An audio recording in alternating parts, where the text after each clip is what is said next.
Babajide Otitoju has finally reacted to the recent statement made by Peter Obi concerning his alleged political distance from Atiku Abubakar after moving to the NDC coalition talks. And honestly, what Babajide said during today's edition of Journalist Hangout on TVC has now opened another serious conversation in Nigerian politics ahead of 2027. According to Babajide Otitoju, Peter Obi was not being completely honest when he claimed that he was not avoiding Atiku Abubakar politically. Babajide insisted that what happened was already obvious to many political observers. He stated clearly that Atiku allegedly wanted Peter Obi to return as his vice presidential candidate, but Obi reportedly refused because of pressure from his supporters, who now believe he deserves to run fully as president and not as a deputy again. This statement has now generated reactions across social media, especially among supporters of both politicians.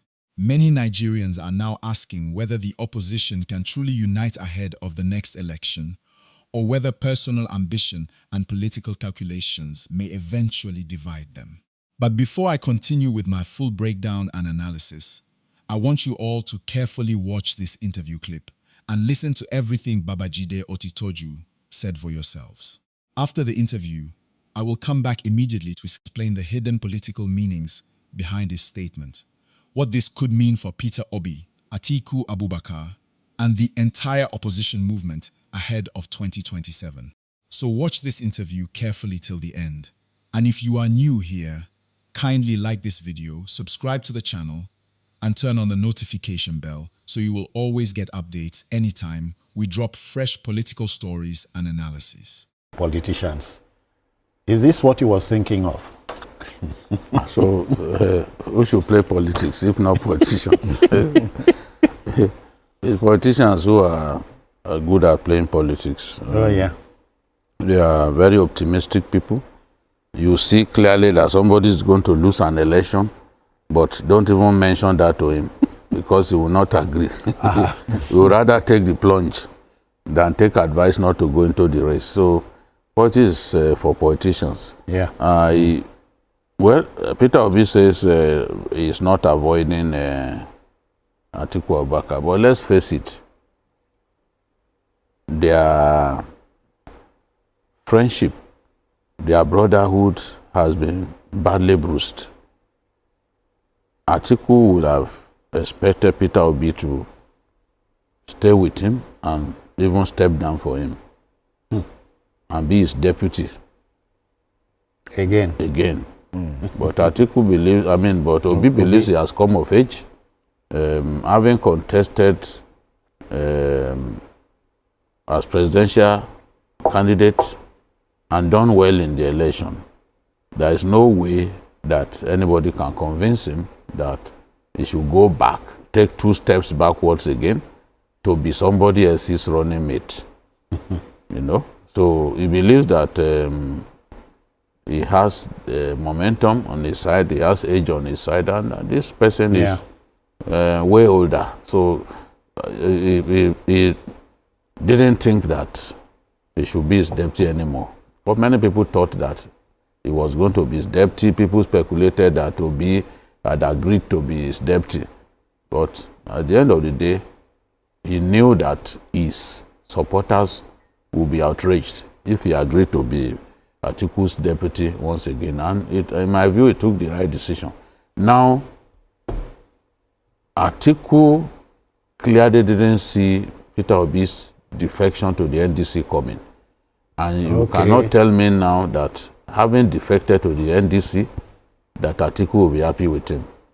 He certainly will not be happy with him because they moved the world to get Peter Obi to come into their party. Because they believe that Peter Obi coming into their party gives them greater strength. Obi leaving their party has weakened the party, whether they admit it or not. I've read some interviews by Babajide Abdullahi. Sometimes I read, I just laugh. You cannot say that the departure of this man has not weakened your party, especially in the South. You can't say that, except you are deceiving yourself. But politicians deceiving themselves is a common thing. It's as common as seeing gala on the streets of Lagos. So okay. It is what it is. The relationship will have been bruised. And I'm sure when they meet, somebody's head will be down because you feel that this person will not be happy with you based on the decision that you have taken. So I look forward to the presidential debate involving Atiku Abubakar and Peter Obi. It will be a very interesting experience. But let me tease you a little. Wale, you'll be interested in this. Today, both Obi and Kwankwaso are in the same camp. But the same Kwankwaso had asked, why should, who is Obi? I'm superior to him, blah, blah, blah. But so that was back in 2018, I mean 2022. Yes. When it was suggested to him that he should work with Peter Obi, be Peter Obi's deputy, he got angry. He got really angry that, look, what do I tell my people in Kano? So how do I explain to them that I will be deputy to this person? And he pointed to the fact that he's older, he's more experienced in politics, and all that. So people will ask, what has changed now that you have agreed to be his deputy? You know, now that you've even agreed that it makes sense to zone the presidency to the south, which is a shot in the arm for Peter Obi, because he's always wanted that to happen. But in the ADC, they were not prepared to zone the thing to the. They were not prepared to zone it. Now let us carefully analyze everything Babajide Otitoju said, because this matter is much deeper than many people think. Nigerian politics is never just about ordinary statements. Most times, politicians speak carefully, journalists react strategically, and every public appearance sends messages to both supporters and political opponents.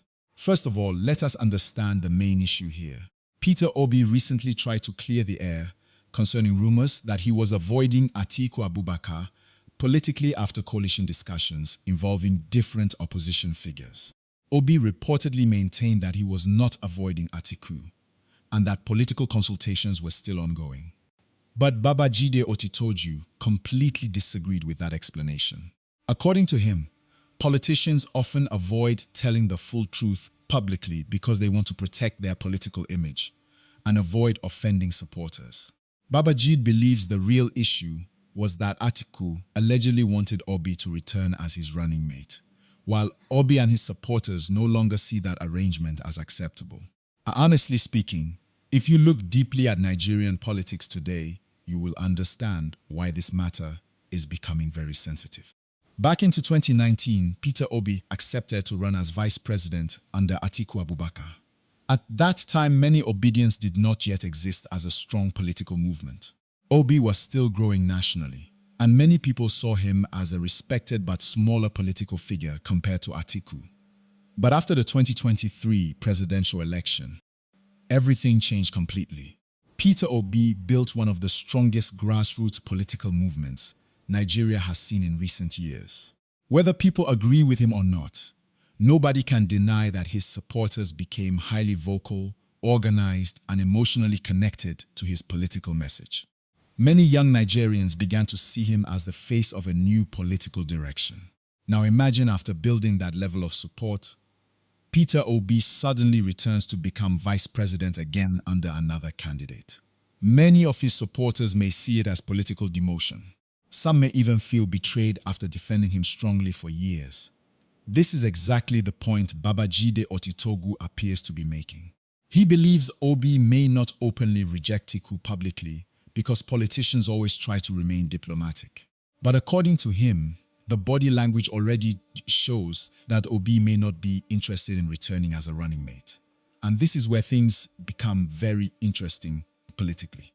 The opposition in Nigeria currently faces a major challenge. Everybody agrees they need unity if they truly want to challenge the ruling structure strongly in 2027. But the biggest problem is this: who will lead that coalition? That is the real battle nobody wants to discuss openly. Atiku Abubakar remains one of the most experienced opposition politicians in Nigeria. He has national structures, political allies, and years of experience contesting presidential elections. His loyal supporters still believe he is the best person to lead any coalition. On the other hand, Peter Obi now controls a massive youth-driven support base that believes Nigeria needs a fresh political face. Many of his supporters strongly believe Obi should never play second position again. So now the question becomes, who will sacrifice ambition for opposition unity? That is where the tension starts. And honestly, this is not even new in Nigerian politics. Coalition politics in Nigeria has always been difficult because political leaders often struggle over leadership positions. Everybody wants unity, but nobody wants to step down. Even within parties, internal rivalries often weaken opposition movements before elections even begin. Now let us talk about Babajide Otitoju himself, because many viewers also react emotionally whenever he speaks about Peter Obi. Babajide is known for speaking very directly during political discussions. Some people like his boldness, while others strongly disagree with him. But one thing nobody can deny is that he always says things that generate national conversation. And in this case, his statement is already causing serious debate online because many people are divided. Some Nigerians agree with him completely. They believe Peter Obi cannot realistically return as vice president after becoming such a powerful political figure independently. Others believe Babajide is simply speculating and trying to create unnecessary tension within the opposition. But if we remove emotions and analyze things carefully, there is actually logic on both sides. Politically speaking, Atiku may genuinely believe experience matters most in 2027. He may believe he still has the strongest national political network to challenge the ruling party effectively. At the same time, Peter Obi and his supporters may believe the momentum from 2023 should naturally position him as the main candidate instead of deputy. So both sides may feel justified from their own political perspective.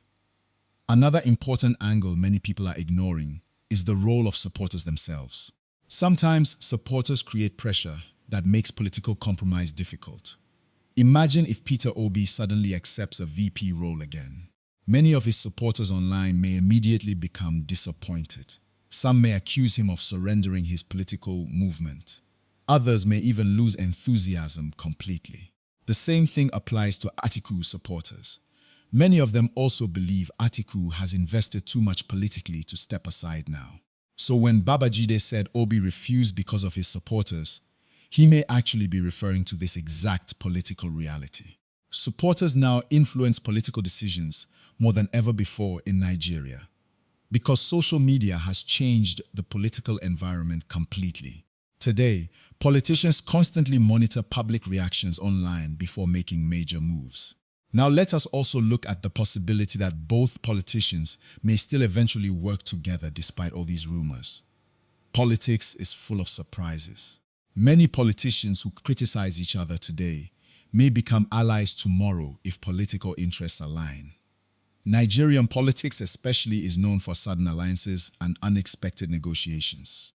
So nobody should completely rule out future cooperation between Atiku and Obi. However, if they eventually fail to agree politically, it could seriously weaken opposition chances in 2027 because divided opposition often benefits the ruling side. This is why many Nigerians are paying close attention to every statement coming from coalition talks. Another thing worth mentioning is how video discussions shape political narratives in Nigeria. When influential commentators like Babajide Otitoju make strong claims publicly, those statements immediately influence public debate. Supporters begin arguing online, political camps react indirectly, and journalists continue discussing the topic across different views. That is how narratives grow in politics. Even if Obi or Atiku never directly respond to Babajide, the conversation itself already affects public perception. And perception matters a lot in politics. Sometimes, political damage or political advantage comes not from official statements but from repeated public narratives. Now let us ask another serious question. If Peter Obi truly refuses to become anyone's running mate again, what happens next? Does the opposition present multiple strong candidates again in 2027? If that happens, many analysts believe opposition votes could once again become divided. But if Obi eventually agrees to a coalition arrangement under certain conditions, could that strengthen opposition unity? These are the difficult calculations happening quietly behind closed doors right now. And honestly, many politicians are already preparing much earlier for 2027 than people realize publicly. Meetings, consultations, negotiations, and strategic discussions are already happening quietly across different camps. This is why every public statement matters. Even a simple interview response can send hidden political messages to allies and opponents alike. Personally, I think Nigerians should focus less on emotional arguments between supporters and pay more attention to actual political strategies being built behind the scenes. Because at the end of the day, elections are not won only on social media arguments. They are won through structures, negotiations, alliances, voter mobilization, and political strategy. And that is exactly why this Babajide Otitoju statement has become such a major topic. It touches directly on the biggest opposition question in Nigeria today. Can opposition leaders truly unite under one political direction? Or will ambition eventually divide them again? That is the question many Nigerians are now asking. Anyway, guys, I want to hear from you now. Do you believe Babajide Otitoju is correct that Peter Obi rejected the VP idea because of pressure from supporters? Or do you think Obi truly is not avoiding Atiku politically, as he claimed? And if opposition leaders want to unite for 2027, who do you honestly think should lead the coalition? Drop your opinions in the comment section because this conversation is far from over. And please don't forget to like this video, subscribe to the channel, and turn on notifications so you don't miss our next major political update and analysis.